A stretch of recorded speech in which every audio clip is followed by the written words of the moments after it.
Bienvenue sur le rocher. La vie est un mélange de joie, de douleur, de surprise et parfois de silence. Un jour, tu loues à pleine voix. Le lendemain, tu te demandes si Dieu t'écoute encore.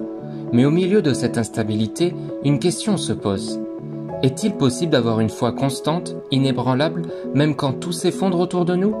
Et si justement c'était dans l'instabilité que Dieu voulait construire une foi qui ne chancelle pas? Aujourd'hui, on va voir ensemble comment bâtir une foi solide dans un monde qui tremble. Celui qui écoute mes paroles et les met en pratique est comme un homme prudent qui a bâti sa maison sur le roc. Matthieu chapitre 7 au verset 24 à 25. La pluie est tombée, les vents ont soufflé, les torrents ont frappé, mais la maison n'a pas été emportée.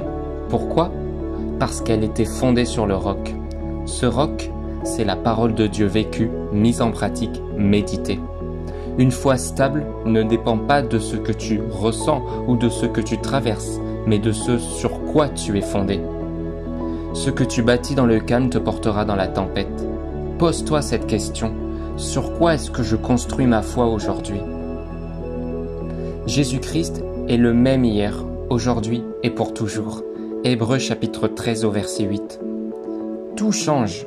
Les saisons, les relations, tes émotions, même ton humeur.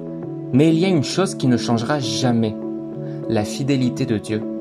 Si tu veux que ta foi tienne dans les secousses, tu dois t'accrocher à ce qui est immuable. Pas à ta logique, pas à ton ressenti, mais à sa vérité telle qu'elle est écrite. La parole de Dieu n'est pas là pour suivre ton cœur, mais pour le diriger. Elle est ta boussole dans la confusion, ta lumière dans l'obscurité, ton repère quand tout devient flou. Confie-toi en l'Éternel de tout ton cœur et ne t'appuie pas sur ton intelligence. Proverbe chapitre 3 au verset 5. Abraham a quitté son pays sans savoir où il allait. Il ne comprenait pas, mais il a obéi. Joseph est passé par la fosse, la prison, l'oubli, avant de voir l'accomplissement de la promesse. La foi stable ne demande pas des explications, mais une confiance ferme dans celui qui tient les rênes. Tu n'as pas besoin de comprendre le pourquoi si tu connais le qui. Dieu ne te demande pas de tout savoir, il te demande de le suivre même dans l'inconnu. Comment nourrir ta foi au quotidien? Lis la parole chaque jour, même si tu ne ressens rien. Nourris ton esprit comme tu nourris ton corps. Entoure-toi de personnes qui aiment Dieu, qui te rappellent la vérité quand tu l'oublies. Prie avec sincérité, pas pour impressionner, mais pour rester connecté à celui qui te fortifie. Écris ce que Dieu a déjà fait dans ta vie. Ces témoignages seront ta mémoire dans les moments de doute.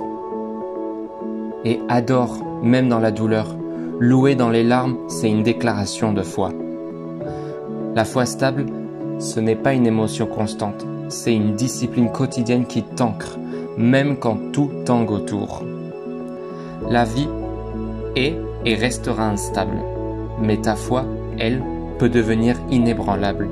Dieu ne t'a pas promis une mer calme, mais une paix profonde au cœur de la tempête. Il ne t'a pas promis de tout expliquer, mais de ne jamais te laisser seul. Alors aujourd'hui, choisis. Est-ce que tu bâtis sur le sable de tes sensations ou sur le roc éternel de sa parole? N'hésite pas à me le dire. Et surtout, abonne-toi pour plus d'enseignements bibliques. À demain.